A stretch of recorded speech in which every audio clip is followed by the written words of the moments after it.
That's a clown question, bro. So I'm gonna kick some dirt. He gets on base. Just a bit outside. I'm not the type of player that's going to be Johnny Hustle. If you don't want me to watch the ball, you can go get it out of the ocean. And welcome to Above Replacement Radio, where we're talking baseball kind of whenever. I'm your host, Chris Gianta. Over there on the other side of the screen is Daniel Curran. How you doing, Daniel? Chris, today is the day. Today is the big day. I've been waiting for January 26th since around mid-November, and it's finally here. Yeah, for those who do not have the context, we get the results of the Hall of Fame elections, and normally it's even more exciting, but this year, very doubtful that anyone is going to be getting in. No one's going to get in. No one will be getting in this year. It's going to be so sad because, I'm going to watch 3 hours of MLB Network Hall of Fame coverage. They're probably going to bring on a bunch of, cool guests. And then, the way the election works, I don't know if it's going to work differently because of COVID or not, but, they're going to have someone from the BBWAA. I'm assuming it's Rosencrantz, or maybe it's Jeff Idelson. Someone is going to get up on a podium, reveal an envelope that has no one's name. It's going to be the most anticlimactic, depressing thing ever. Yeah, and then just like last year, it'll be like Kurt Schilling. He got 263 votes out of how many votes? 396. 396. Yeah, it's going to be a rough time, but I'm excited. Obviously this year is probably going to be remembered for nobody got in. It was terrible, but I'm really interested to see guys like Scott Rowland, because I think he's in a position where he could be getting in next year. I'm excited to see guys like Todd Helton, who's through 44% of the ballots has gained over 30 votes so far. I'm excited for Andrew Jones, a guy who's been finally getting some attention after hovering 15-20% in his first 3 years, and Billy Wagner too. Those four are going to have huge gains this year, and all four of them I voted for. So I'm definitely excited to see where they end up and what we can be looking at going into next year. Yeah, for us especially, because we've done today we're going to be doing our 10th bubble case, so we've covered extensively each of the viable candidates on the on the ballot. So it's pretty exciting for us to see where all of them are going to end up standing this year. And I've had a lot of questions about this year. One of my biggest questions was, are any of the first years going to stay on the ballot? And I think if anyone really has a chance, it's Mark Burley and maybe Torrey Hunter. Torrey Hunter, I'd say, is honestly complete 50-50. Mark Burley, I think, is a decent chance, but I really do hope he stays on because I think he's deserving at least of more consideration. Yeah. And one thought I may have is, do you think that the increase in attention to Todd Helton has a little something to do with Larry Walker getting in? 100%. I wrote a blog about a month or so ago for the Fans magazine, where I literally said Todd Helton has been gaining, and a lot of it has to do with that barrier of course field breaking. I do think that has a huge role. Yeah, because he's gotten especially a significant increase. I feel like in terms of net gain, he might be second. No, he's first. He's first. Yeah. He's first. Yeah. He's gotten the most gain out of anyone in the Hall of Fame voting. So yeah, it definitely has a big deal for sure. Glad you think that as well. Yeah. Like I said, all my questions are going to be answered. Are we going to do a part 2 of this episode where we discuss the results? Because I feel like that should be its own episode. I think we're gonna do a half episode. Yeah, that's what I meant. What is this part or episode 89? This is episode 87. 87. Okay, I'm getting a little ahead of myself. Yeah, we'll have an episode 87 and a half. Yep. I don't know if you want to do it live or 30 minutes after, but I definitely think we should make our own episode strictly on the Hall of Fame results. Yeah, we'll see. When did they announce the results? So the MLB Network coverage starts at 3 p.m. Eastern, and the announcement is at 6. Okay, So by this time tomorrow, we will have known. okay, so maybe we'll do something at 6. I'll just have like the computer in a room and just be watching. I don't know. We'll see. Yeah, I'll just have it in my living room, and yeah, we'll give our live reactions. It'll be cool. Yep. Yep. So yeah, You'll get the rawest of emotion, even though we expect nothing, and we're probably gonna get nothing. yeah. But if by some miracle Kurt Schilling makes it in, can you imagine that reaction? Yeah, I mean, I would embarrass myself. Yeah, I would too.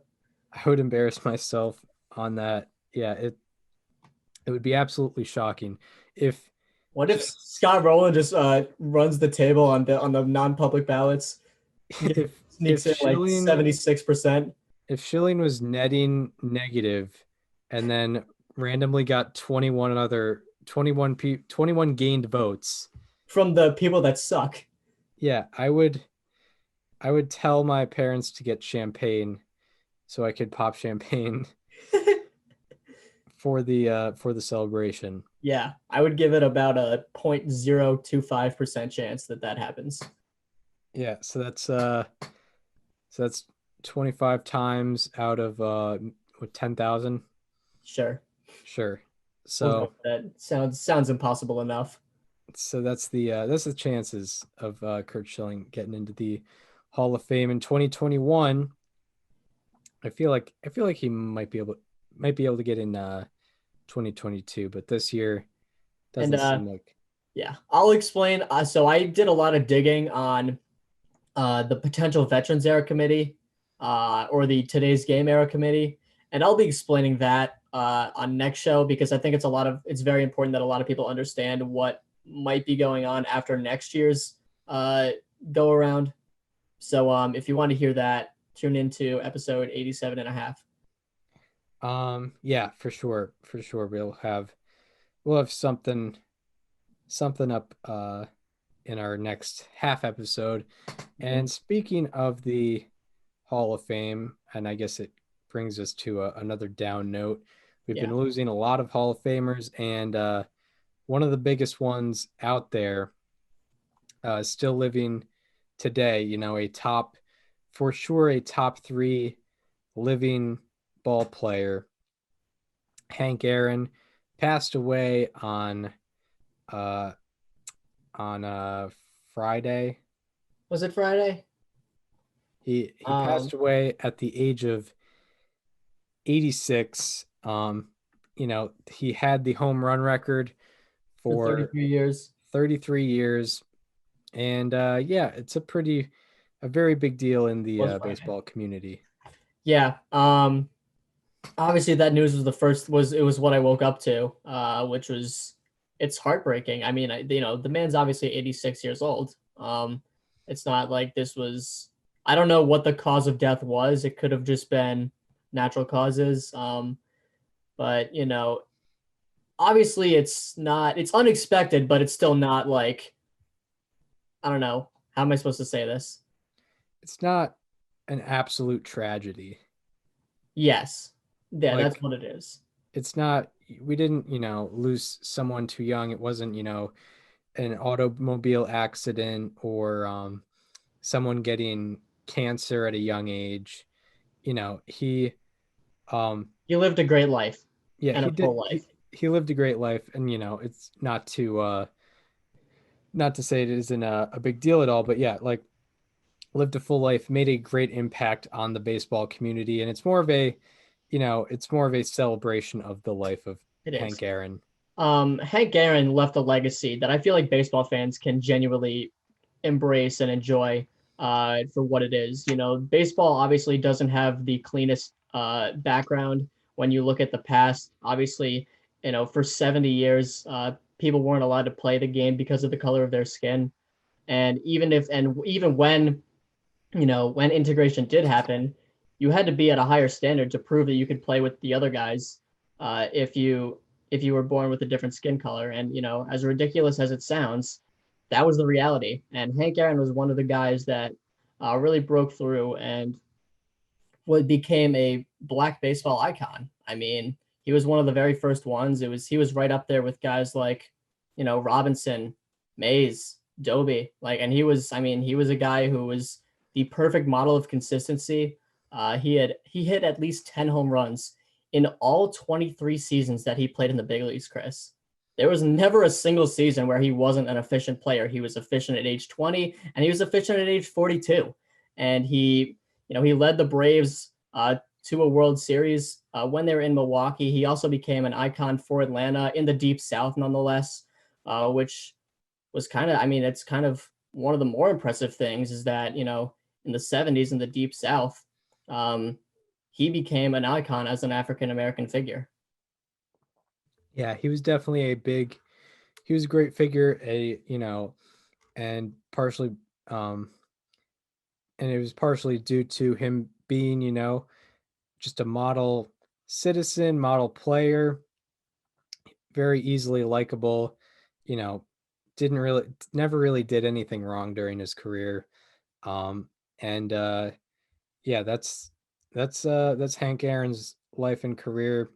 He was a classy individual. I mean, he grew up, he was born in Mobile, Alabama in 1934. That's Alabama during segregation. That's obviously not ideal for anybody, and especially not in someone like Aaron's case. One thing that he mentioned in a piece by MLB Network is that during his childhood, there were times where the KKK would come marching through his neighborhood, completely unannounced, completely obviously uninvited.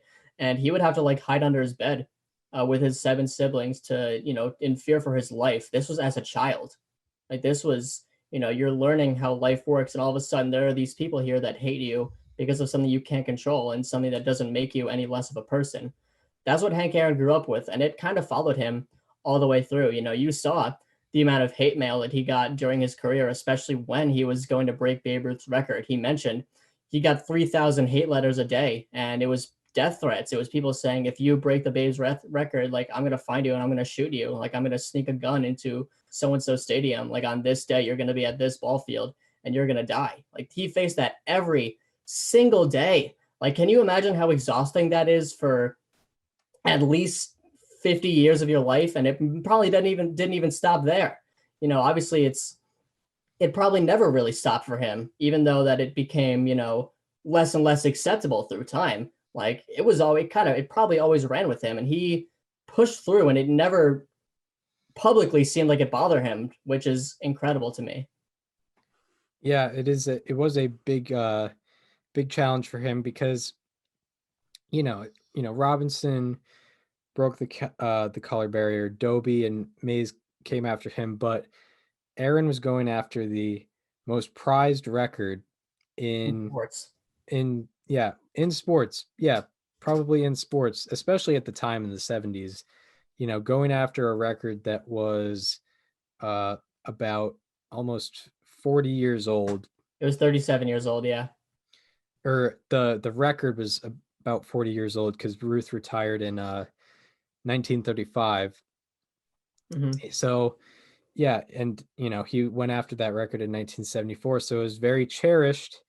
And he fought through all that adversity and came out on top. And you didn't really, it didn't seem to outwardly, at least, I can't say anything about internally, but outwardly phase him. Yeah, he went about his business every single day at the most professional levels. And not only that, but, as his life went on, he just stayed that way. In 2007, 34 years after he snatched that record from the Babe, it was taken from him when Barry Bonds came along and he hit number 756. And nobody wanted, no one wanted Aaron to break the Babe's record. No one wanted Barry Bonds to break Aaron's record because, he would go to opposing ballparks. People would boo him. They would have asterisks. They did not want him to break this record. And he did it at home, which was obviously a nice moment for him and for that crowd to make it seem like it was celebrated at the time, because if it was anywhere else, you probably don't get that result. And to this day, a lot of people still see Hank Aaron as the true home run king. And at this point, I can't really argue it. It is what it is, and people are just going to have their opinions. But one person who did recognize Barry Bonds as the true home run king was Hank Aaron. And he was happy to give that spot up as soon as it happened. He played a video. He had a video played to Bonds. On that moment, he said, I want to congratulate Barry Bonds for breaking my record. I'm happy to have held it for 33 years, and I'm happy that someone went along and broke it. It was very genuine. It wasn't forced. And that really speaks volumes to who Hank Aaron, the person, was, both when he was a child, when he was a player going through that adversity, and when he grew up to become an older man. Yeah, I could not say that any better. Is that what we have on the great Henry Aaron? I have a couple more things. He's a guy who goes beyond baseball. He's an American hero. I mean, he did a lot for the game and for the world after he retired. He was very involved in social justice. And one thing that probably the most impressive thing to me about him is that, or at least in the last week, is that ever since he died on Friday, 5 current and former U.S. presidents have made statements regarding his death. That, 5. Look, there have been 46 in history. He has gotten recognition from 5 of them. And obviously they're all very recent or current. But that is very, very impressive. How many baseball players do you think would get that kind of recognition all time? If Hank Aaron, Babe Ruth, Willie Mays, Jackie Robinson, Ted Williams, and who else? I don't know, maybe Roberto Clemente. Roberto Clemente is definitely one, but point is, very, very, very, very limited people, even just beyond baseball, very limited people would get that sort of recognition from the highest level of American citizens, and that's what Hank Aaron got times 5. Yeah. So rest in peace to Hank Aaron. Anything more on him? That's all I got. So Great man. Yes. Rest in peace, Hank Aaron. And now we get into the world of baseball as it is today. Another downer story. Yeah, especially if you were a New York Mets fan. Jared Porter, their newly signed GM in December, has been fired because of sexual harassment claims, which are true. They're proven They're via they're more than claims. Yeah. Yeah, they're sexual harassment actions made by Jared Porter. Sent unsolicited private photos to genitalia. To a reporter, female foreign reporter. That's right. And on top of that, there was 62 unanswered messages, but that wasn't really the important thing. That just was the cherry on top. But yeah, the New York Mets once again without a general manager. Yeah. I mean, the second you think that everything's, and I can't really blame this on Steve Cohen, but the second you think that everything's going well for the Mets and they're finally out of the PR turmoil, with the Wilpons, you had the stadium catching on fire, you had Mickey Callaway cursing out reporters, you had Carlos Beltran getting fired before suiting up in a game. Steve Cohen comes in and you have, he's making moves. He's got Francisco Lindor. He's got Trevor May. He's got James McCann. He's active on Twitter. He's interacting with all the fans. It seems like everything is going great. And then this happens. And the Mets obviously did the right thing. They fired him almost immediately. I mean, you can't, people were saying it was too late, which I can't really argue. You need time to discuss with the rest of your team. You can't just put it out the second it happens. Obviously you have a lot of takes regarding this, and it doesn't take, 2 baseball geniuses like Chris and I to tell you that what he did was bad and that it was very problematic and that his firing was justified. I mean, that's very basic information. I guess I'll let you start because I kind of rambled there with Hank and with this. So what were your takeaways? I don't really have much. I mean, it's just a simple thing that we see, not only in like sports, but this The happens in world. regular life. There's, and especially a high position like general manager, you can't have someone like that representing your team at such a high level. Maybe it would be a little different if he was not a name like not a big name associated with the franchise, but you can't, you have no ability to cover such a story up when he is legit the most important man in your front office. So, And you even if know, that happened, 4.5 years ago, like that doesn't really make much of a difference because this is the only thing that's reported. And how are we, who's to say that this is the only person that he's interacted like this with? Like he very well could have done it multiple times. He probably has because, I mean, in a lot of scenarios like this, like these people tend to be repeat offenders, and Jared Porter very well may be that. yeah, it's very possible because yeah, it could just be the tip of the iceberg. So, you're not going to risk even more bad publicity coming out about, the general manager of your team. And, I guess it gives them, you know, by firing him, relatively quickly, it gives them time to potentially get another general manager, which I don't know how that's going to fare for them.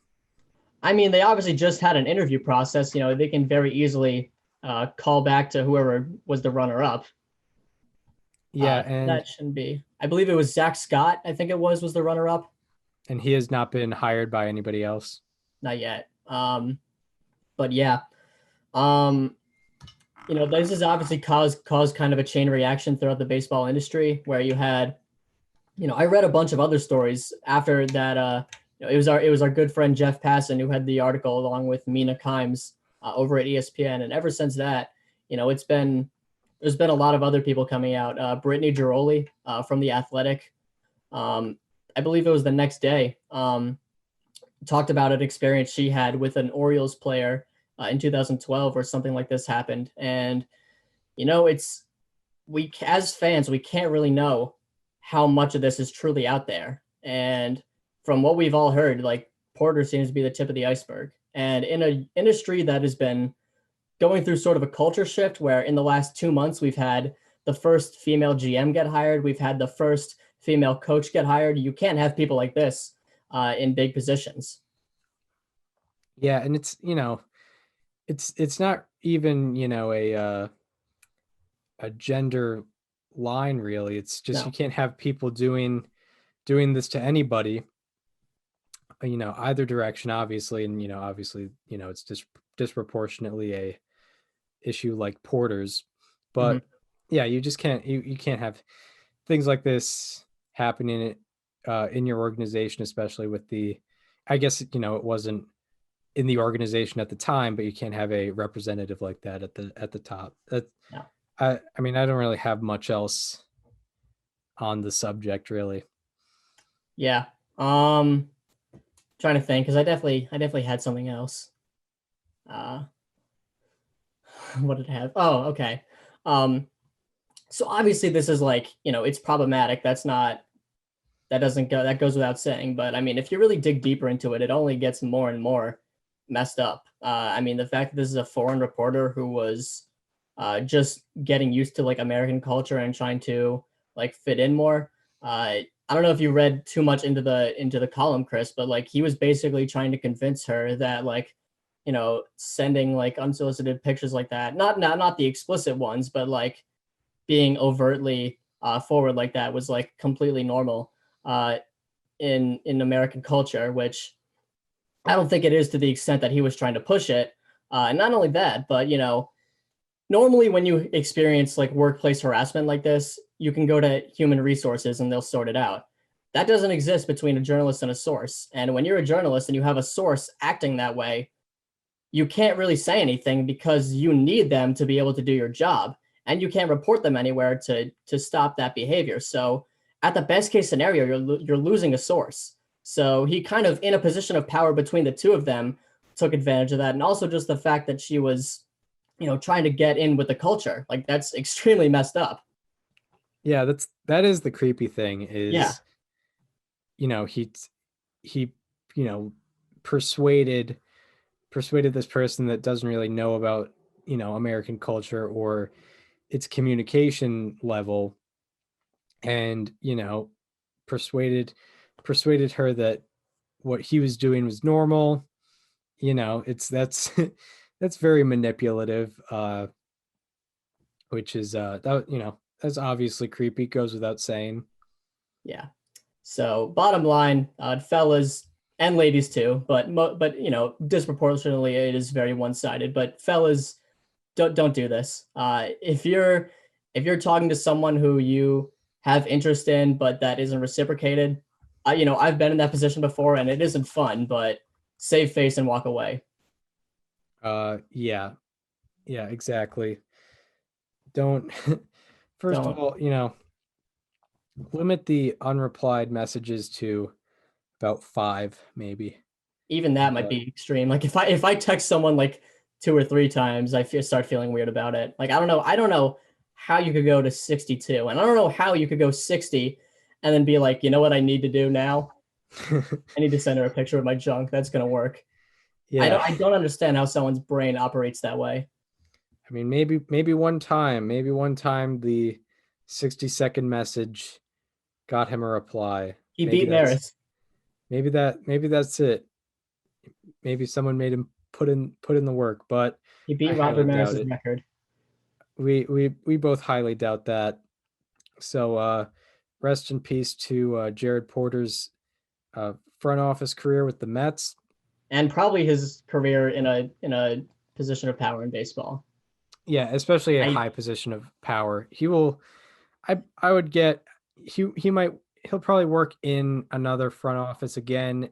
It'd have to be somewhere where it's not getting reported, because if it's reported that, I don't know, the Pittsburgh Pirates hire him even to the lowest field, they're gonna get shamed for that, and it's gonna be really bad PR. Yeah, it will be, and he won't be getting hired anytime soon. If he gets hired, he's a younger guy, so he will probably get hired in maybe 5 years or so. He's gonna have to go through some sort of like time off that's very extended. Like there's no way he gets hired, I'd say, in the next year at least. Yeah, that will it would be very doubtful that is happening. But anything more on the Jared Porter saga? Nope. So now on to some things that will on the field news. We finally get to talk about actual baseball transactions. Yes. That's not depressing. So so that group chat is not dead quite yet. I see that. But so George Springer, who you may know from being a very good center fielder in baseball, very good leadoff since about 2014, very above replacement.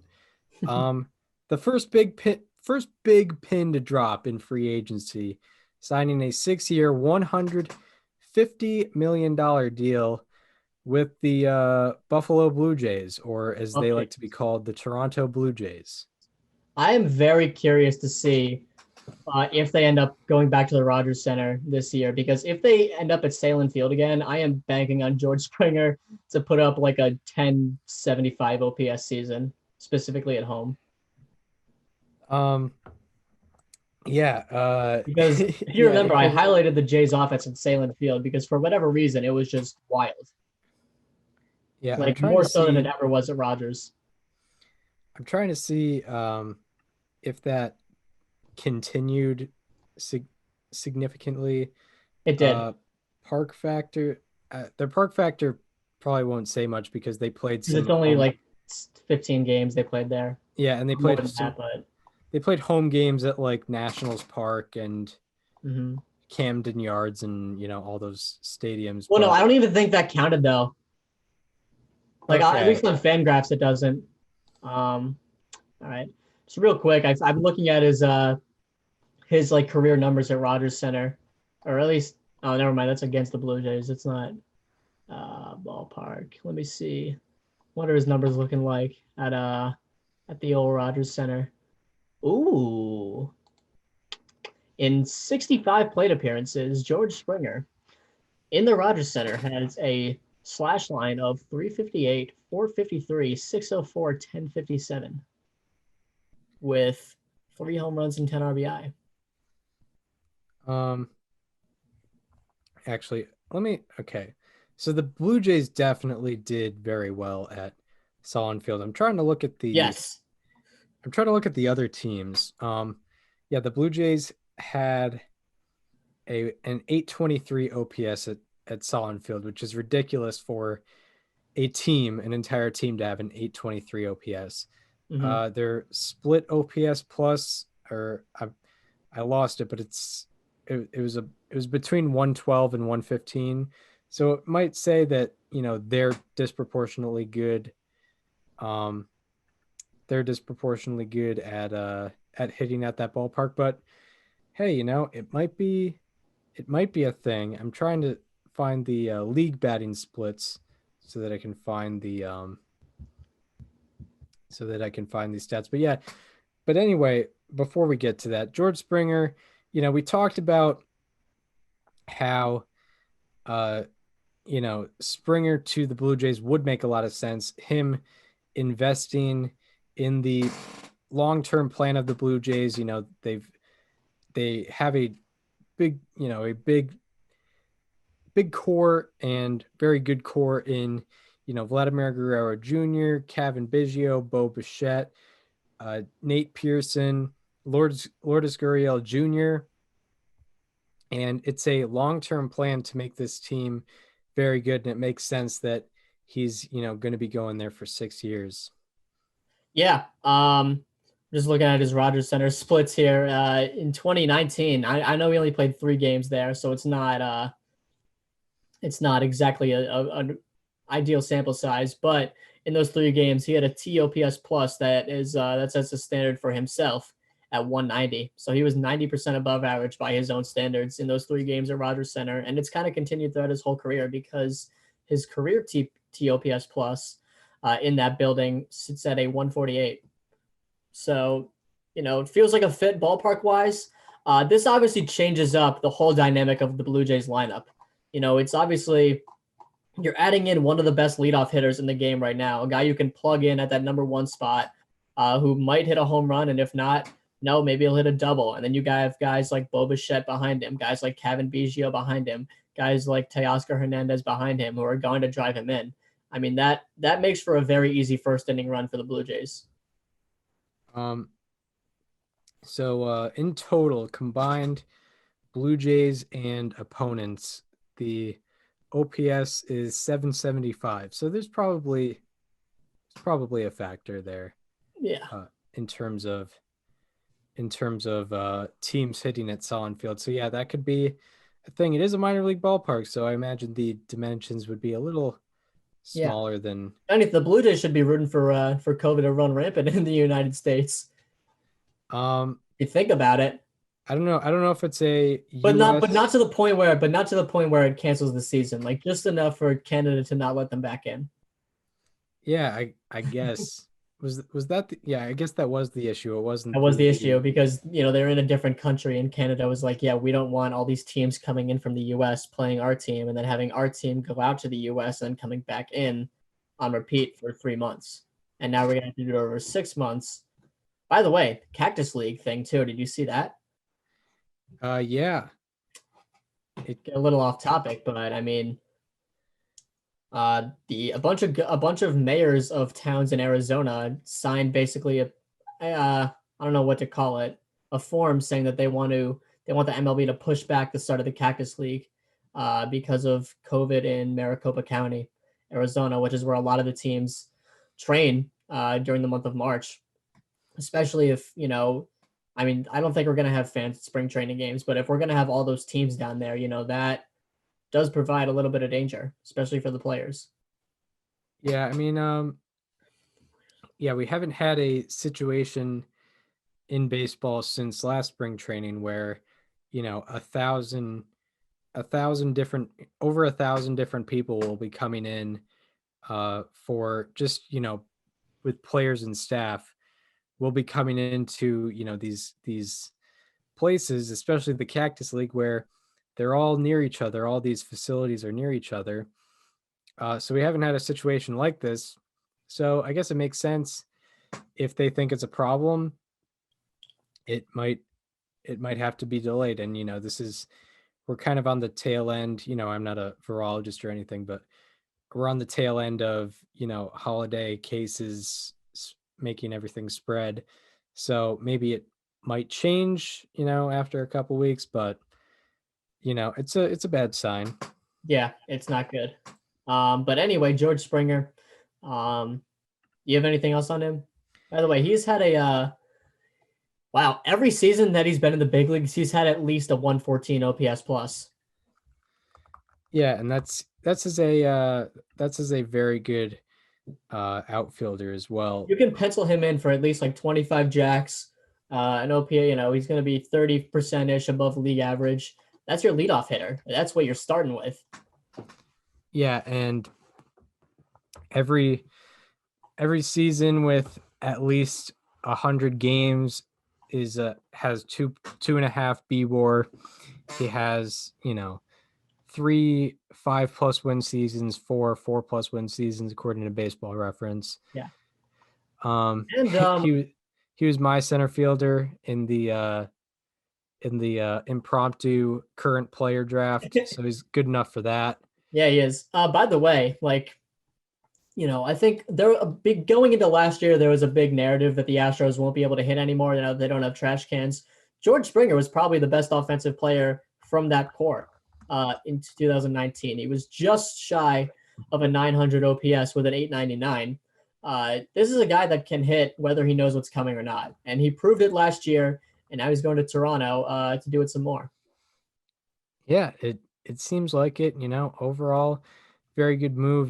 His savant statistics look extremely good as well. His expected WOBA in 2020 was in the 96th percentile. Yeah. Which means you could probably make a case that he was the number one free agent on the market. Yeah, there's a case to be made because he definitely has the best resume, the best career resume really of anyone on the free agent market.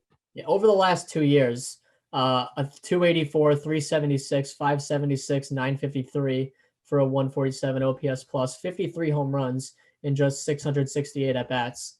That's like a little more than a season, and he has over 50 home runs.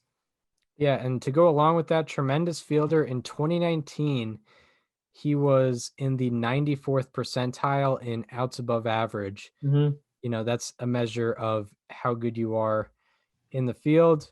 He was, only 6% of the league was better than him in terms of that. He had eight total outs above average. So, that was very good. According to Baseball Savant, 3% catch percentage added. So he's definitely well above average as a fielder. This is and yeah, also native of New Britain, Connecticut, which is about 30 minutes from where I live. And yeah, that's UConn alum, teammate with Matt Barnes. Very cool. Oh my God, we're gonna get that matchup so many times. Every time the Red Sox faced the Astros and Matt Barnes was in to face Springer, it was mentioned at least 3 times in the at-bat. Now they're in the same division. Oh my God, I didn't even think about that until now. Yeah, Dave O'Brien's just going to be like, and have you heard once again, guys we have played at UConn together. two Big East, 2 UConn teammates going back and forth. Where do we think the Blue Jays offense ranks in the American League right now? Because I think there's a fair case that it's top 3. Yeah, because you would put Yankees and White Sox ahead of them, and then the Twins lost firepower for sure. They did, and they're going to lose Nelson Cruz. Yeah, they lost Rosario, and they're definitely probably. And so many other guys had down years, like Kepler had a down year last year. Polanco had a down year last year. I think the Jays have a top 3 offense in the American League. I mean, going beyond the guys I already mentioned, like Vlad Guerrero Jr. is still expected to break out soon. Kevin Biggio, I think, can only go up from where he is now. Bo Bichette is extraordinary. Lourdes Gurriel Jr. and Rowdy Tellez are both heavily underrated. And then you plug Springer in center field, where Randall Grichuk was, who was kind of one of the weaker players on the team. Yeah. Even though he's getting paid more than almost anyone else on the roster. Yeah, a lot of it has to do with Yeah, he's getting paid more than any position player not named Springer. Yeah, and a lot of it has to do with the potential of all these players. The biggest example is Vladimir Guerrero Jr., obviously. And we'll see. I'm looking at the OPS plus rankings from the American League last year. It goes Yankees, White Sox, and then the Rays had 109, the Angels and Blue Jays had 108, but then you add George Springer, and that probably puts them over the top as a top 3 offense. Yeah. I know it was a 60-game season last year, but that's you look at solid case pitching to go along with it. You got your guy Hyun-Jin Ryu leading that rotation. You hope that Nate Pearson can develop. I don't think this is the complete breakout, but you certainly hope for more than. First of all, you hope that he can stay healthy. That's the most important thing. But when he is healthy, you hope for more than a 6 ERA with a FIP of 7.19. You also hope that Robbie Ray can. I'm going to have a whole segment on Robbie Ray at some point. You're not going to know when it's coming, but it's going to happen because he is one of the most interesting pitchers in the whole league, and it deserves a lot of talking. And from there on, you have Tanner Roark, and I think they should re-sign Taillon Walker. Yeah, they should be re-signed. And they also just signed Kirby Yates. Yeah, they did sign Kirby Yates, who was pretty much injured all of last year and had, probably should have won reliever of the year in 2019. You could probably stretch to say that the Blue Jays could be a better team than the Rays in 2021. Because their bullpen is heavily underrated too. They just got Kirby Yates. Rafael Dolis was excellent for them last year. AJ Cole and Ryan Baroque were both pretty good for them. Who else? Yeah, mostly those guys. Tom Hatch did all right for them as well in 26 and a third. Jordan Romano. That guy was good. 1.23 ERA, only 14 innings pitched, but still a 1.23 is a 1.23.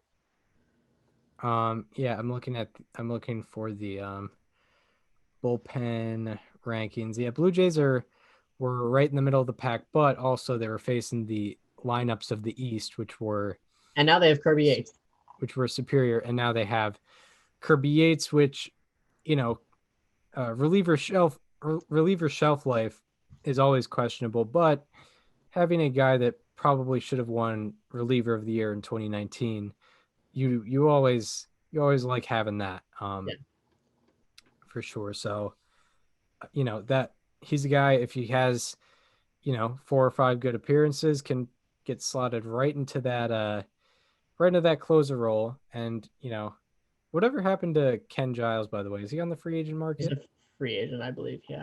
Yeah, no, he was your guy to watch. Yep, and then I think he got injured too. Yeah, but he also had a 9+ ERA in the few innings he pitched. Yeah, well, I mean, usually it's because of a problem that's developing. That's why Kirby Yates was struggling so much last year. Mm-hmm. Probably had a lingering injury, and then after you give up about 8 runs in 6 1/3, you're like, there might be a problem here with my body. Yeah. But yeah, that's all I got. That's the Blue Jays. The Blue Jays also were right on their way to signing another outfielder. Yeah. From the Astros in Michael Brantley, but reports were wrong, and Michael Brantley is actually going to be staying with the Houston Astros for 2 more years for the exact same deal he signed 2 years ago. 2 years, $32 million. I mean, that just speaks to how consistent Michael Brantley has been throughout his whole career. Yeah, that's a very good point. I would expect nothing less. But the weird thing that I saw, and I told you about this, the original report from Hazel May was that the Springer or not Springer, Brantley had a 3-year deal with the Blue Jays that was agreed to, and it was happening. And obviously those reports turned out false, and he signs a 2-year deal with Houston. So if he had a 3-year offer and he took a 2-year deal, like that, if those reports are both correct, I mean, obviously they can't both be correct, but if he had that offer, I'm very confused because did he take less years? Like, did the Astros offer more average annual value? Does he think that they're in a better position to win, or was that offer not even made? Yeah, I mean, it might be. It's very possible that it's bad sourcing. Yeah, but Hazel May wasn't the only one. Like Rosenthal, by the way, Rosenthal has kind of been off his game this offseason. He had it, I believe. Feinstein had it. Like a lot of people had it. Yeah, it was very confusing. It was very weird, but like I'm very curious to know if an offer was ever made. Yeah, that's a good question for sure. I mean, honestly, when I saw the Blue Jays were going after Michael Brantley, it was good. It definitely would have improved their team, but it was. But I didn't understand where he fit into that puzzle. Yeah, everyone was like, all right, they're going to put him at DH, which I guess makes sense, but there's so much more you can do with Michael Brantley. And if you wanted to get a DH that costs about $16 million a year, Nelson Cruz. Get Nelson Cruz. Yeah, exactly. What do you like? Yeah, it wouldn't really make that much sense. Like I was thinking, like, okay, I guess you put him at DH, you move Tellez to first, you put Vlad back at third, and then Travis Shaw's kind of the odd man out. But like it still felt really weird to me. Yeah, it really did not make very much sense to me. So honestly, like if I'm a Blue Jays fan, I'm definitely not that mad about it. It's like, all right, it doesn't really make a lot of sense anyway. But by the way, for those wondering how good Michael Brantley is, above or since 2018 among outfielders, 12th in FWAR. So one of the better outfielders in the league for sure, earning every bit of that $32 million, a 130 weighted runs created plus since 2018, and he gets those hits. He has a 309 average since 2018. So if you definitely love to see that from Michael Brantley. But yeah, that's how good he's been. And in terms of the Astros, I mean, I really don't know what to think about the Astros. They seem like a team that's going to be hovering around 500, like they did last year, maybe a little above. But yeah, I mean, they won't have Verlander, but this definitely helps their playoff chances. It feels like there's a lot that needs to go right for the Astros for this to work this year. Like Zach Greinke is going into his age 37 season.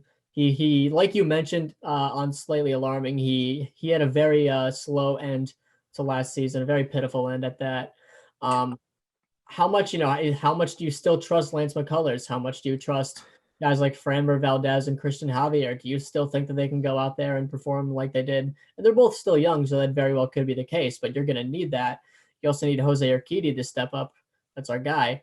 But, you're losing Springer. You are getting Brantley back, which is huge.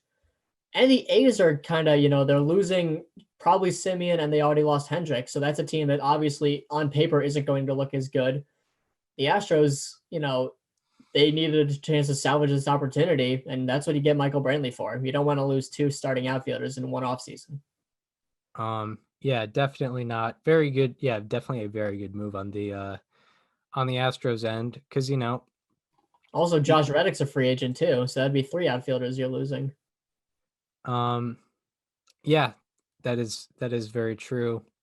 And anytime you can hold on to a guy after that 2017 situation, you gotta go after that guy aggressively for sure. The Astros are not as popular as they once were in terms of free agent destinations. So I think that's all I got on Michael Brantley. Anything more from your end? No. So even, this is a a plentiful week in terms of It baseball was. news. It was. Yeah, Finally. definitely big week for us. We love to see it for sure. Some more, I guess, more minor moves. Springer and Brantley were definitely the two biggest moves.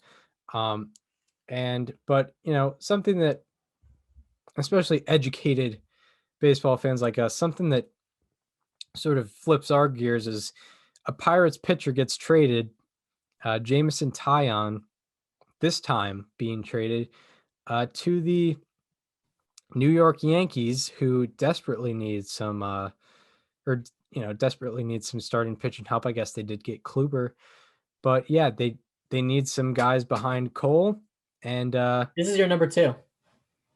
yeah, Jameson Taillon for Until Severino comes back, of course. yeah, this is your number 2 guy as of now.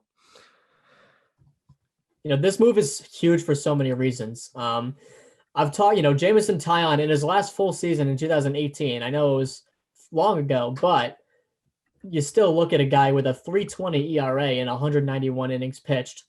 That's a guy who is, it's obviously that makes your team better, especially on a team that's looking for starting pitching. He's coming off of his second Tommy John surgery. He's also, in the past, come back from cancer. So he's obviously dealt with a load of adversity, and he's, fought through it. And he's finally getting a chance to shine on the big stage, which I'm happy for him, honestly.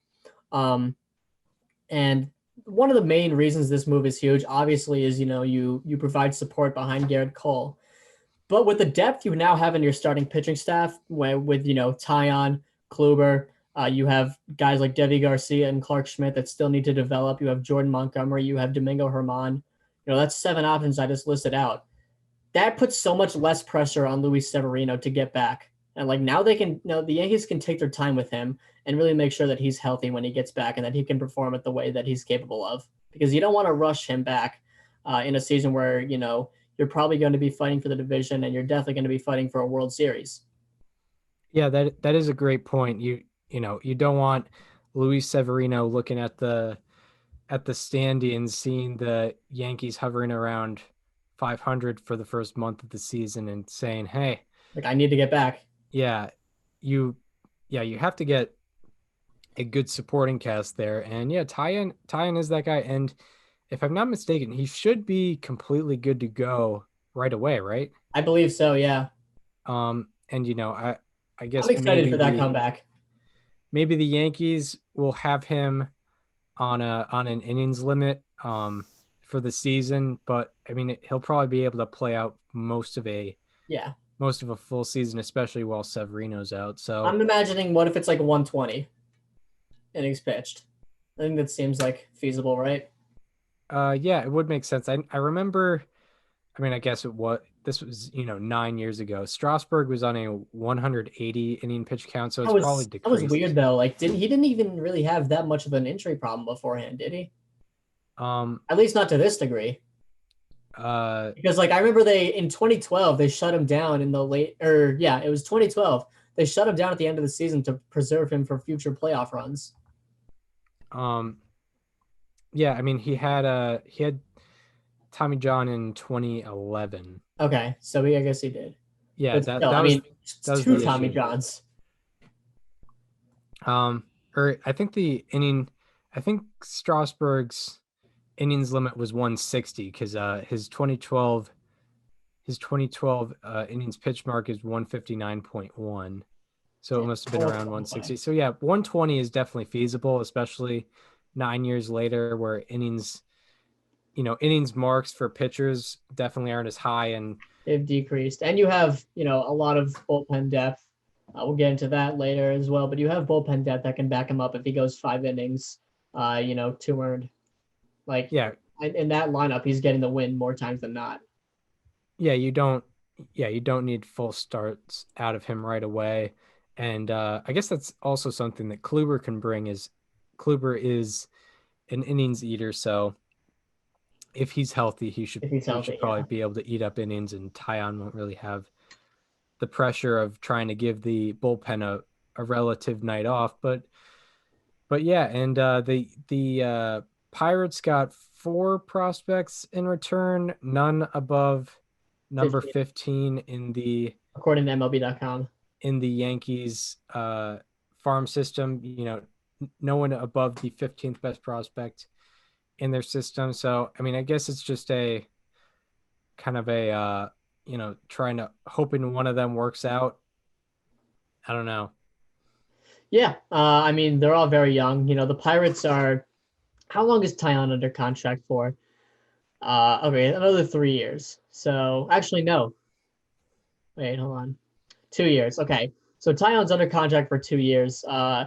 Obviously the Pirates are not going to be competing within the next 2 years. So, I don't know if they were going for quality immediately. I think they were going for more quantity in this trade, and that's kind of what they got is, they got 4 prospects from the Yankees. The probability that they can somewhat hit on one of them is decent enough for a guy with 2 years of control that you're not going to be competing with those. Yeah, and the Yankees weren't going to be giving up. Yeah, if the Yankees probably weren't going to be giving up anything top 5 for a guy coming off Tommy John surgery starter who hasn't pitched a full season in 2 years. Yeah, so I guess you might as well just get. I think it's a good trade on both sides. Yeah, which is rare because the Pirates normally don't do that. They don't make good trades. Yeah, unless Taillon becomes the next Garrett Cole, which I guess is. But even then, you can't even go into that trade expecting that. Yeah, no. We're questioning how much he's actually going to be able to pitch. You can't really expect him to go out and striking out 14 guys per 9 innings. Yeah, definitely not. You can't expect that. But yeah, is that all we have on the Jameson Taillon trade? Guess so. And then 2 more acquisitions we have to get to, 2 more transactions. Yeah, we should rapid fire these. So we got a lot to go over in the bubble case. Yeah, we do have a lot. So first one happened today. Adam Ottavino, who struggled last year but was one of the best relievers in baseball the previous 2 years. The Yankees trade him and his $11 million or most of the $11 million to the rival Boston Red Sox. Yeah. What was your reaction when you saw this trade? For some reason, I thought he had a good year last year, so I was very excited. Then it toned down a little bit, but I'm still pretty excited. I was just very shocked. Yeah, well, you sent me a meme, and then you send a reaction, and then I go to Twitter, and then I usually know before Chris does. Find out what it is, because the only Twitter notifications I have is from the actual Major League Baseball, so they're very late on things, obviously. So unless I'm actually on the app, then I don't get news that quickly. So yeah, I see Ottavino to the Sox for essentially nothing. I think the purpose of this for the Yankees, it's obviously a salary dump. They're trying to get as far below the luxury tax as possible, right? At least I don't think that's what they're doing, but I think they're trying to free up that $8 million to make a different move. Whether that be a Jock Peterson, whether that be an Alex Colomé, they're obviously going to use the money that would have gone to Adam Ottavino to go get someone else. I cannot imagine Brian Cashman just doing that for nothing in the next 2 months. Yeah, that would be interesting, especially a team that has been built on their bullpen, and even with the acquisitions of Taillon and Kluber, they still have, I guess, some doubts in the rotation, especially with guys coming off of injury. So yeah, it would make sense if they were trying to do that. I'm looking for a nice stat on little stat. Just look at this. Oh no, I got it.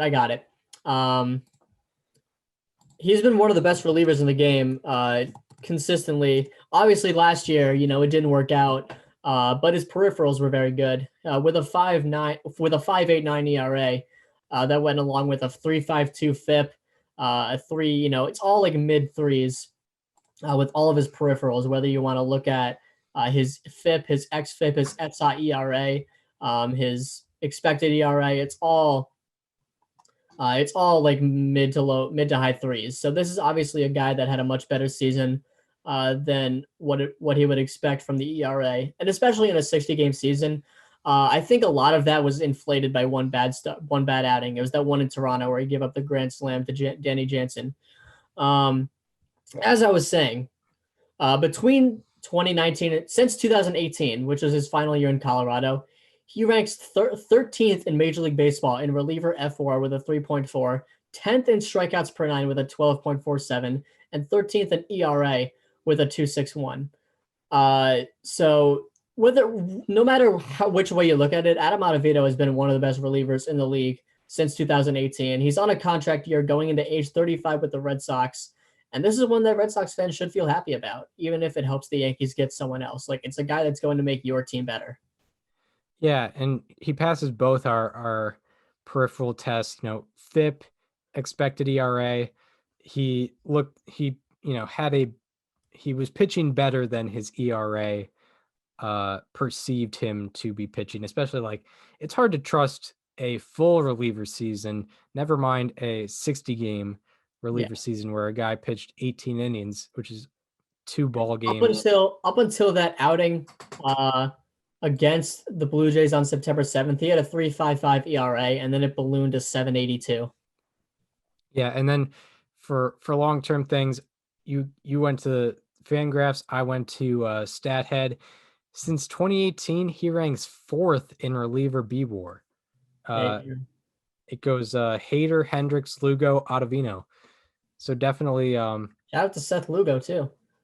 Yeah, shout out to Seth Lugo. Another also worth noting, in his first did 8 1/3 innings. I know it's very small, but in his first, we'll call it 11 outings. His first 11 outings of the year until 2020, he had a 1.08 ERA.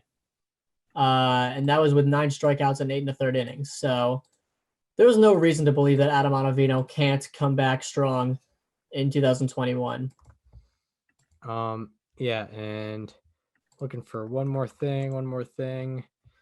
Filters. So actually funny. Since 2018, only him and Trevor Bauer have 2 seasons with 65 plus innings pitched and an ERA plus of 195 or better. So that's pretty interesting that Bauer was able to have that. Hey, wow, really? Yeah, 2018. Dang. He had that.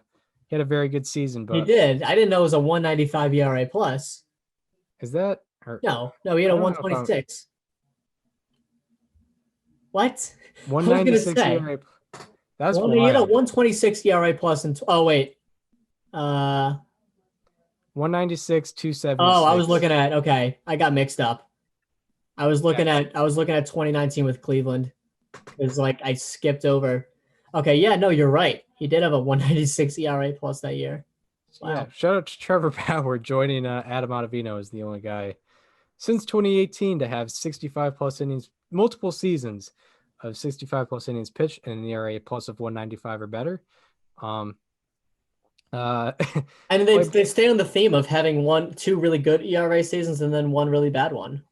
Yeah, it's funny. There's a list of 19 who have had 1 or more such season. Clay Buchholz in 2018 on the list. Never forget Clay Dro. With that crazy season with the Diamondbacks. That was a lot of fun. Where he just randomly was killing it for the Diamondbacks. That was warmed my heart for sure. But yeah, that's the Adam Ottavino.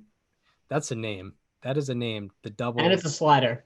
The double vowels alliteration in both names. That's gonna take some practice. And yeah, fantastic slider. Definitely could have struck out Babe Ruth. And that's gonna be great for the rivalry too. Yeah, exactly, for sure. So yeah, you're talking to 2 Red Sox fans here. We're generally pretty happy about this one, if we're being honest. And whatever the Yankees will probably do well from this as well. So it's probably a good 2-sided deal. It's very weird. The Red Sox and Yankees don't usually do deals with each other. The last time they did it was the iconic Stephen Drew for Kelly Johnson trade. That was hysterical. I remember that day. What was the purpose of that trade? Like they were Ben Cherington and Brian Cashman just bored. They're like, want to do something? Here's my 35-year-old shortstop. I'll take your 35-year-old shortstop. Yeah, I mean, maybe John Henry didn't want to pay the $3 million left on Stephen Drew's deal. I don't know. But the last acquisition we have to get to, kind of an under the radar one. I think it slipped under the radar because this guy's one of the best relievers in baseball. Brad Hand, whose his option was not picked up by Cleveland, correct? Yes. So he went on the free agent. Far too much. Yeah, he was too costly for the Indians, and he went on the free agent market, signed with the Washington Nationals for 1 year, $10.5 million. This is one where it should work out for both sides. Okay, I am calling BS on Baseball Reference's projections for him. So between 2019 and 2020, Brad Hand had a 2.95 ERA. Baseball Reference believes he'll have a 3.75. Going forward with it, during those 2 years, Brad Hand had a 12.8 strikeouts per nine. Baseball Reference predicts an 11, which is far lower than it was in the past. Also, strikeout to walk ratio goes from 5.14 between those 2 years to 3.32. Yeah, I don't buy that. Brad Hand, this is a guy that was originally reported that he was signing with the New York Mets. That did not happen, and now he's going to a division rival, a team that has been looking for bullpen help since the dawn of time. Yeah, Brad Hand. Yeah, the Nationals, even in their World Series championship year, wow, their bullpen was the worst in baseball. And today I learned that Brad Hand pitched for the Florida Marlins. Yeah, well, you know, learn something new every day. Exactly, learn something new every. I wonder how many day. Active players played for the Florida Marlins. Like Giancarlo Stanton did. Andrew Miller did. Hanley's not in the. He's not active anymore. He's not active. Steve Cishek did. That's Anibal Sanchez did. He did. That's true. He sure did. The list is becoming smaller and smaller. Yep. A shame. That's just in 2011. There's probably people in other years. Not like Miguel Cabrera. I don't know how we didn't name him yet. He played for him. Oh yeah, all the way back in 2003. And while we're on that topic, how about Cameron Maybin? True. He was traded for him. Same with Andrew Miller. And the Nationals had they continued their bullpen blunder, to put alliteration on it, last year. Had a 5.09 bullpen ERA last year. So definitely help is necessary. Brad Hand is a guy that can do that. Over the past 2 seasons, I guess this guy, he's not a guy that you rely on for like more than 3 outs, but over the past 2 years, 2.95 ERA, 161 ERA plus, 2.40 FIP, and I guess most importantly, 50 out of 55 in save opportunities. Yeah, that's big. The Nationals have needed someone to lock it down for a while. Sean Doolittle had a down year this year. So did Daniel Hudson. You bring Brad Hand in to be that guy, and that could make a much bigger difference than people realize. Yeah, it very well could. This is a team that has added Josh Bell, Kyle Schwarber, and now Brad Hand in their offseason. And when you already have a guy like Juan Soto like that, this team could go under the radar this year. Yeah, if you get Bell and Schwarber back to peak form, back to like 2019 self, that's a somewhat dangerous lineup. We already know how good the rotation is, and then you improve the bullpen with Hand there big time, putting less pressure on the rest of the bullpen. No one, I'm going to guess no one really has to worry about taking the closer role anymore. It's not really up for debate now, I would say, because Hand is a guy that's consistently been a closer since about 2017, and no one else on the Nationals can really say that much. But yeah, I guess that's the Brad Hand deal to the Nationals. Now we get into the moment you've all been waiting for. Yes, this has been we've been waiting for this one. It's the Omar Vizquel Omar Vizquel on the field Hall of Fame case, for and against. Obviously, we're unbiased here. We come in with zero bias. And just a disclaimer, we understand the allegations that have been going against Omar Vizquel for the last month and a half now. Obviously, The Athletic released a story on December 16th accusing him of domestic violence against his spouse. We are aware of that, and we are going to let that investigation run its course, and from there we will, we're assuming the writers will decide his fate. But this case here strictly will be his on the field stuff, but we are aware of what is going on in his personal life right now and how it affects his Hall of Fame case. Yeah, perfectly said. Yeah, we were never going to ever vote for him anyway without any of his off the field stuff, but definitely puts more of a case against him. But it is an ongoing investigation, so we'll just stave off of that, because what frustrated us, especially over the past year, especially with the last election, was the growing popularity of one Omar Vizquel being discussed as a Hall of Fame caliber player. And with Hall of Fame caliber, I guess maybe not statistics, but looking like a Hall of Fame player, that definitely frustrated with us. It's jived with us. This is going to be less about Omar Vizquel and more about how bad the eye test is.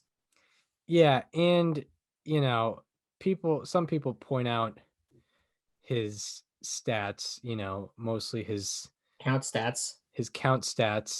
I believe actually he might be like top 10 all time in singles, which is I do believe he leads all time games played at shortstop. He does.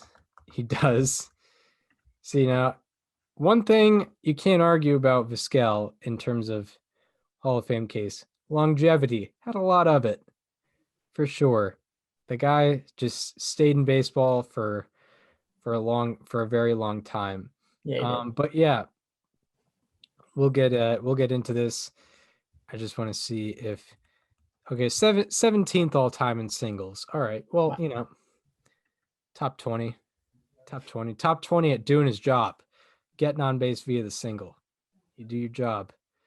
That's what it's all about. But anyway, we'll keep our bias, we'll keep our emotions out of it for the first third of this. Until when.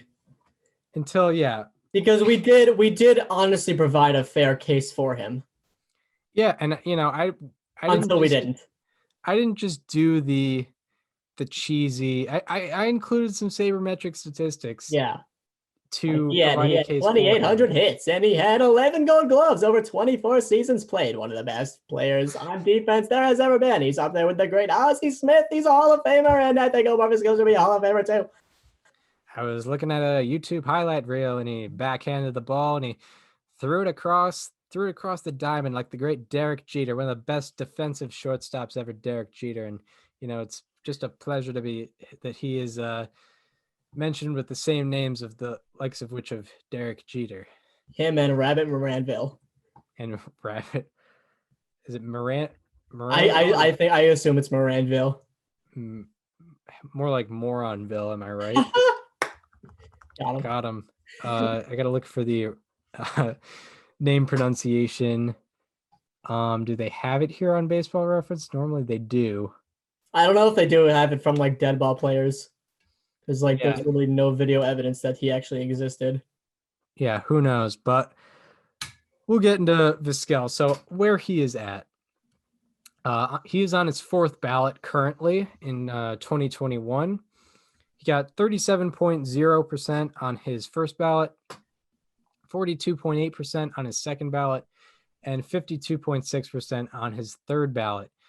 And he is currently at 39.0% and has netted -2. He's gonna put up his worst percentage yet this year. Most likely. Wow. With the ongoing news about him. And the on the surface stats with Omar Vizquel, he has 45.6 career baseball reference WAR and 42.4 career Fangraphs WAR. He has 26.8 peak baseball reference WAR. That's his 7 best seasons combined. That is 16.3 below the average Hall of Fame shortstop. His career quadruple slash line is 272, 336, 352 for a 688 OPS. He also has an 82 OPS plus and 83 weighted runs created plus in 12,013 plate appearances. This is outside of any of the PED players. He has the most plate appearances out of anyone we've covered on the bubble case. He also has 29.5 career defensive wins above replacement, which is 9th all time, and 262.1 defensive runs above average, which is 15th all time. Also, 2,877 career hits, 80 career home runs, and 404 career stolen bases. You know, the standard count statistics, kind of when you look at, Hall of Fame caliber players and players like Vizquel. And he won 11 Gold Gloves, and in 264 plate appearances in the playoffs, didn't really help or I guess hurt his Hall of Fame Kind of on case. par. Kind of on par, yeah. He hit 250 with a 643 OPS in the postseason. But he might have looked better than his stats perceived him. So, what do we see from the on the surface statistics with Omar Vizquel? I mean, you know what we see. Yeah, we see what we see. It's a guy, I watched him with my own eyes, my own 2 eyes, and he was one of the best defensive shortstops I ever saw. Yeah, especially people our age, we know about the career of Vizquel. I remember that 97 ALCS walk-off against the Yankees. Yeah, I mean, I was a big follower of the 95 Indians, 144. And, I remember that one hit he got in the World Series. It was awesome. Yeah, it was great. I mean, he was going against the 95 Braves. Any hit that you get off that rotation is just a premium, for sure. But, we see what we see with the on the surface statistics. Comparisons, there's really not a lot of guys to compare him to, with the low production of wins above replacement in the high number of plate appearances. There are 2 other players with 43 to 48 baseball reference WAR in 11,000 to 13,000 plate appearances. Those players are Rusty Staub, who was a 7th ballot drop, and Lou Brock, who is a Hall of Famer. And I guess, the justification there was when he was elected, he was the all-time stolen base leader. So, and he had 3,000 hits. And there are 2 other players with an OPS plus between 80 and 85 in 11,000 to 13,000 plate appearances. Those 2 players are Rabbit Maranville and Luis Aparicio, who are both Hall of Famers. So I guess Vizquel, in terms of the 4 men to compare him to statistically, there are 3 Hall of Famers. So, maybe there's something there. I don't know. So I guess I'll get into the case for it, and then I'll sort of switch on it off at a certain point. Yeah. Omar Vizquel. Only 8 of the 51 other players with 2,800 plus hits are not in the Hall of Fame, and 5 of them are yet to be eligible. The other 3 are Barry Bonds, Rafael Palmeiro, and Pete Rose, who all had either PED allegations or gambling allegations. So, all of the players with 2,800 hits, they're not in the Hall of Fame because of uneligibility or because of off the field stuff. Omar Vizquel, he doesn't have PEDs or gambling problems. Everyone else who doesn't is in. There are also 12 other players with 2,800 plus hits and 400 plus stolen bases, and every one of them, besides Barry Bonds, is in the Baseball Hall of Fame. There are also 7 other players with 29 offensive WAR and 29 defensive WAR, that is on Baseball Reference, and all 7 of them are Hall of Famers. Also, there are also 7 other players with 29 plus DWAR and an OPS plus of 80 or better, and all 7 are Hall of Famers. Also, there are 4 other players with 2,800 plus hits and 25 plus DWAR. They are Brooks Robinson, Pudge Rodriguez, Cal Ripken Jr., and Adrian Beltre. 3 of those 4 are Hall of Famers, and one of them will be a first ballot Hall of Famer when he goes on the ballot, and that's where Vizquel puts himself. Yeah. And with Vizquel also, you have to recognize that respectable 272 lifetime average. Respectable. You got to respect it. You have to respect it. And, we're not big, batting average people, in terms of evaluating a player's offense. We're more, on the OPS side of things. And, we get into the league adjusted OPS, OPS plus, weighted runs created plus. But if you're a person who likes average, if you're an average person, you may like Omar Vizquel and his respectable 272 lifetime batting average. And then we all know that, being respectable always translates to Hall of Fame talent. Yeah. But when you add the 11 gold gloves, and the 2,800 hits, the 2,800 hits, the 400 stolen bases, Chris, the 400 stolen bases, the fantastic defense. Every writer knows about his fantastic defense. That probably the second best defensive shortstop of all time behind Ozzie Smith. Likely so. And in fact, his defense is spoken highly of by those who watched him. And my personal experience, when Vizquel was 45 in his age 45 season, I personally saw him play a game on July 22nd, 2012. It was my father's birthday. He got, it was a birthday present to himself. He got like the club seats. We had a nice meal beforehand at Fenway, like a regular restaurant meal, not just the ballpark food. And didn't have a Fenway Frank? No, we did not. Which, that's why I sort of don't like whenever we got club seats. I like the regular seats. You get when I go to the ballpark, I want to have the ballpark food. But that's no complaining about club seats though. Yeah, definitely not. And it was a section above normal, and it was behind home plate, and it was not bad. It was very good. It was very good. But Omar Vizquel was 45, and I got to see him in action. I saw him with my own 2 eyes. No television screen in the way. No, biased cameramen not showing the great Omar Vizquel. And Vizquel went 2 for 5 that day, and was 4 for 4 on fielding opportunities. And I personally could see the Hall of Famer in Omar Vizquel, because I saw him with my own 2 eyes, even as a 45-year-old.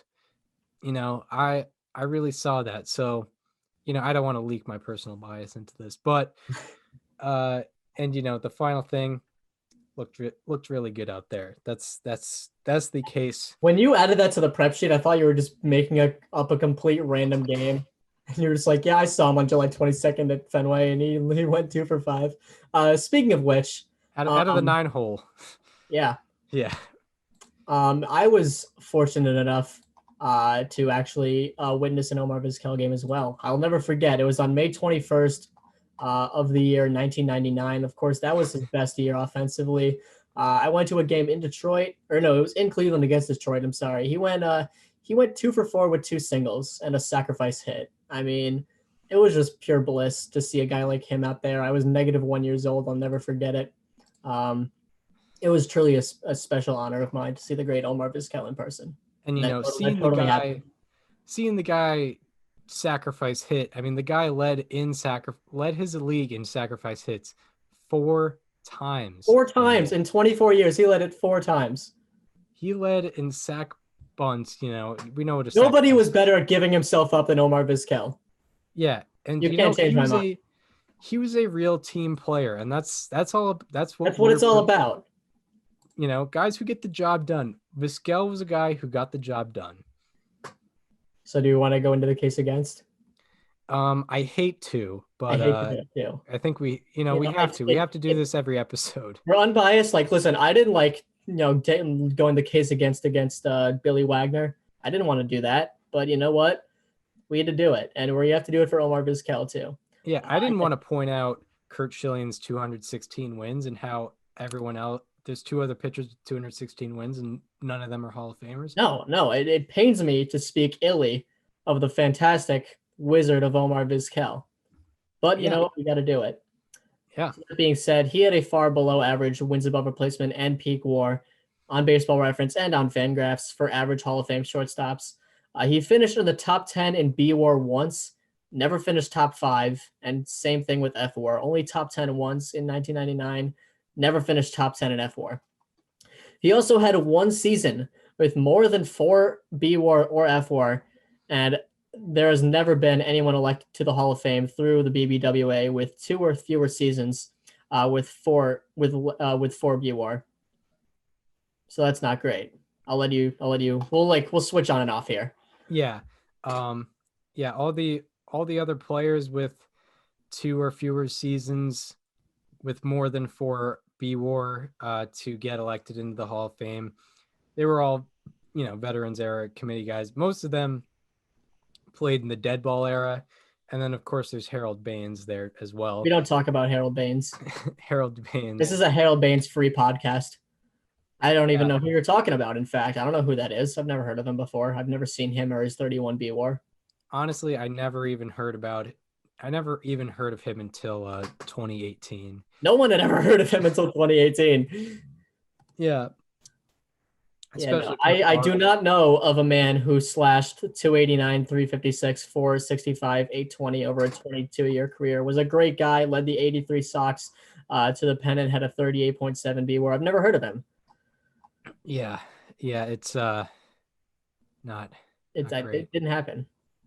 Yeah, no one our age, virtually no one our age had heard of Harold Baines before 2018. But anyway, Vizquel had 5.3 career wins above average, and there are only 5 players with less than 6 wins above average in the Hall of Fame, and none of those 5 got in through the BBWAA. So, also what I should say is, and I'm breaking character a little bit here, but like Omar Vizquel should be a guy where you get mad at him getting into the Hall of Fame through a 16-person committee.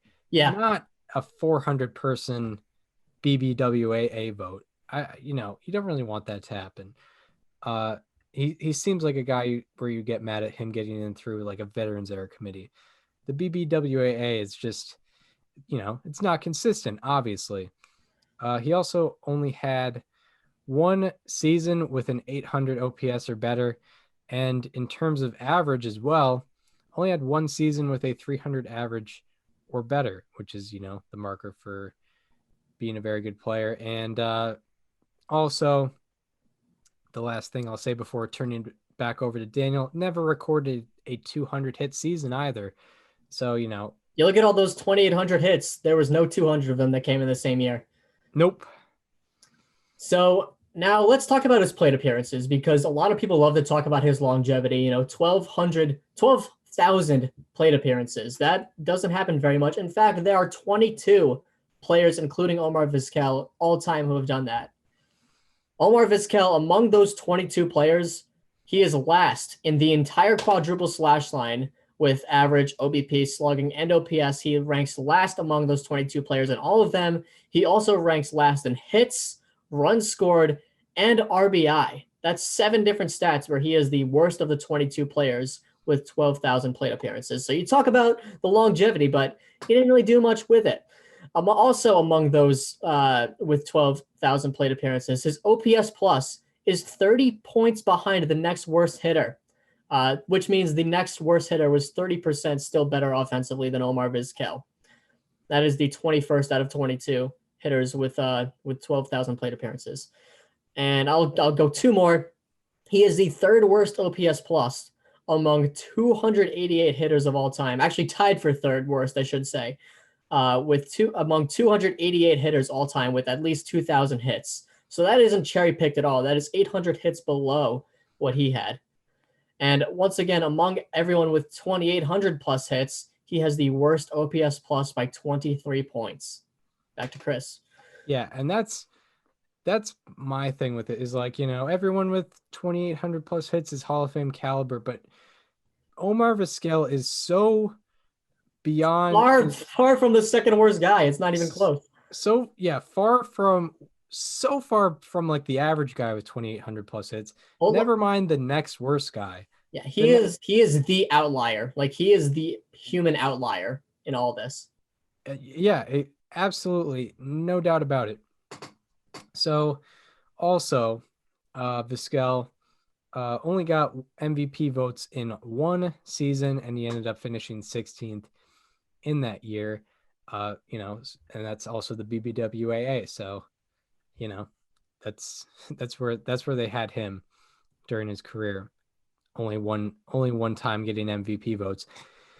And Vizquel had 1 10 home run season ever in one of the most offensive eras ever. And like, even in like, we talk about among those with 12,000 plate appearances, he's last in like all the count statistics, and he was in one of the most offensive eras in baseball history, and he was still not able to rank above last in any of the big categories in offense outside of stolen bases, I guess. And he also has a worse OPS than Red Ruffing. Red Ruffing, and I guess you could say, Red Ruffing is a Hall of Famer. But the thing about Red Ruffing is he was a pitcher. Yeah. And he went in as a pitcher, and he only had 2,084 career plate appearances, but still a better OPS than Omar Vizquel. Not even OPS plus, so OPS when it wasn't as high. Yeah, exactly. A guy who played in like the late 30s, I think. Yeah, so that's that. And the last thing I'll say before switching it over again, Vizquel's 22 seasons with a below 100 OPS plus is an all-time record for position players. And on that same topic, he has 22 seasons with an OPS plus below 100 and at least 150 plate appearances. No one else has more than 18.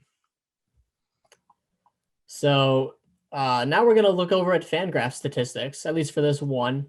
His career 83 wins, his 83 career weighted runs created plus was worse than the Nationals/Expos and the Rockies, who had the worst team weighted runs created plus between 1989 and 2012, which were of course the years Omar Vizquel played.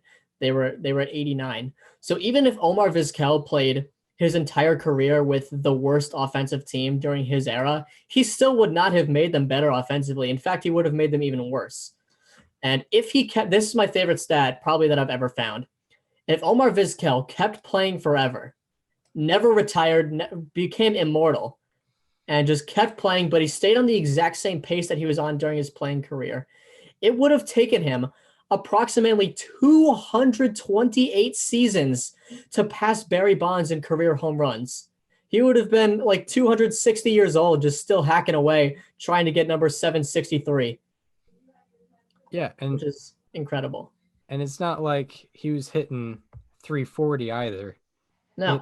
He hit 272 in his career lifetime, and was not able to get any home runs, therefore making him a bad offensive player. Yeah. So I'll say one more before I switch it back over. Everyone loves to talk about his defense. Those who watched him love to talk about his defense, and I get it. But he led his league among shortstops in defensive run average once in 24 years, and he never led shortstops in D-WAR for any single season of the 24 that he played in the major leagues. Never. Yeah, and one thing I like, every old school person would say, why are we going to trust, defensive runs above average in D-WAR, you got to watch. But it's like, why are the advanced statistics only targeting Vizquel as being overrated? Why is it only him? Because, all the other great players, it seem to have very good Hall of Fame caliber statistics, except him and, the other players who were elected through like Veterans Committee and whatever. Him never leading. It shocked me when we found this. Yeah, this was back in back in early quarantine. Yeah, I think it was the same day that I found that Bond stat. Yeah, it was a couple months before the 2020 baseball season started, but yeah, he was never the best at his position, not just the league among all fielders. His position, he was never the best at his position. No. In these in defensive wins above replacement, which Ozzie Smith was best in the league 4 times among all fielders, and among his position it was probably 10 plus times. So you can't really, it's not very comparable. And anyway, the last thing we'll get to is kind of his Hall of Fame comps and debunking anything that you could compare him to in terms of what we actually believe is Hall of Fame worthy. Omar Vizquel is not a parallel to Ozzie Smith. You cannot compare him to Ozzie Smith, because not only was Ozzie Smith far and away better defensively than Omar Vizquel, I don't think that really, I think that goes without saying, but Smith was a better hitter by 5% on Baseball Reference and 7% on Fangraphs, according to, OPS plus and weighted runs created plus. And Ozzie Smith had 11 seasons with 30 plus stolen bases versus Vizquel's 4 seasons with 30 plus stolen bases.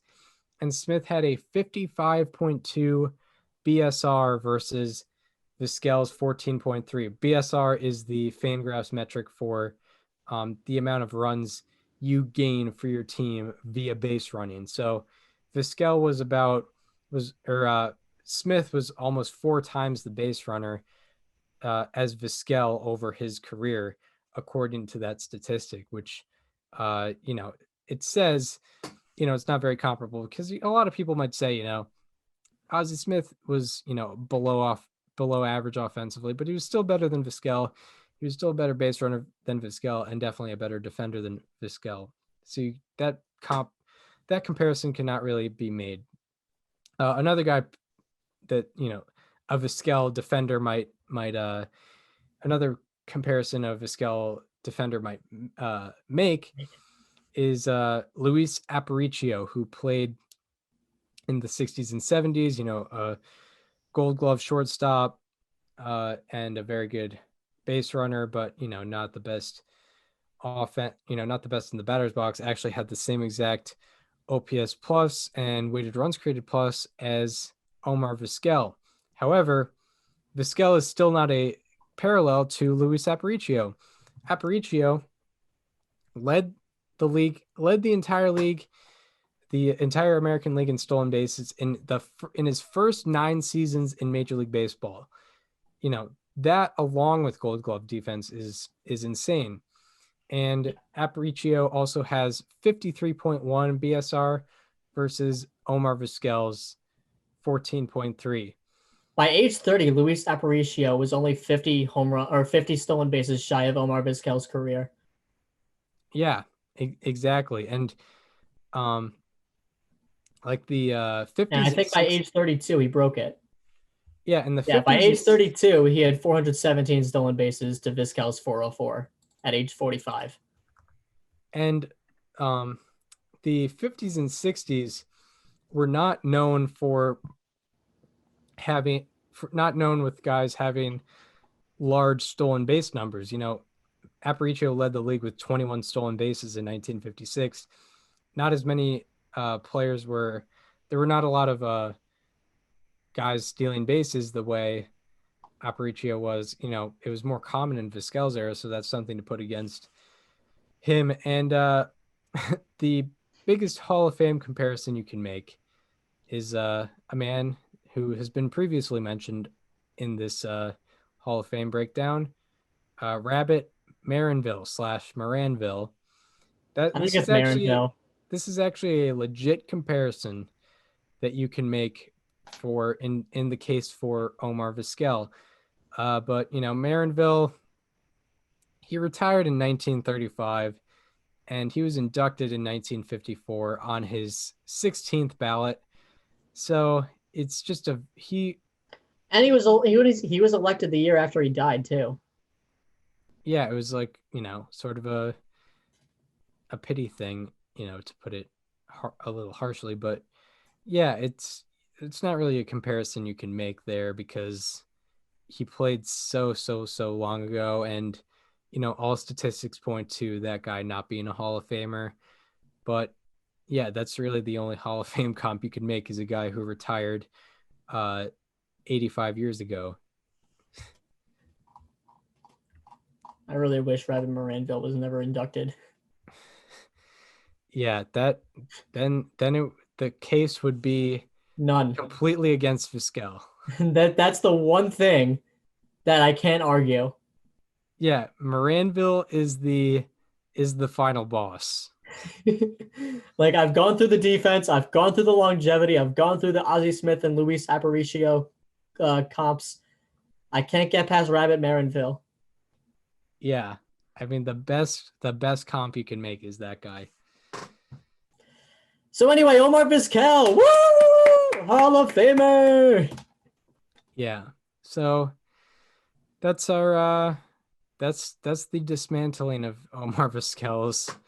It was Hall of Fame. I mean, cases. I remember I did like a mini one of those segments last year. That video is on our Twitter, and you were kind of just there like, oh, okay, I didn't know we were bashing Omar Vizquel here, and then I opened you up to the world that there is, and you were welcomed with open arms, and you became a strong member of the anti-Omar Vizquel's Hall of Fame candidacy community, and we are proud to have you, Chris. Yeah, I feel welcome. Yeah, last year, you know, I definitely didn't know how much of an atrocity it was, but like when I heard Omar Vizquel, Hall of Fame caliber player, didn't quite ring with me. Although, actually, one side note I will make, because it's kind of funny. Like when I hear all the names, these are all guys who like were ending their career as I was starting to get into baseball. So when I think of like Scott Rowland, he played like half a year with the Blue Jays and was kind of just an old guy. So like when I heard his name, I was like, nah, he didn't really look. That's what I felt with Bobby Abreu. Yeah.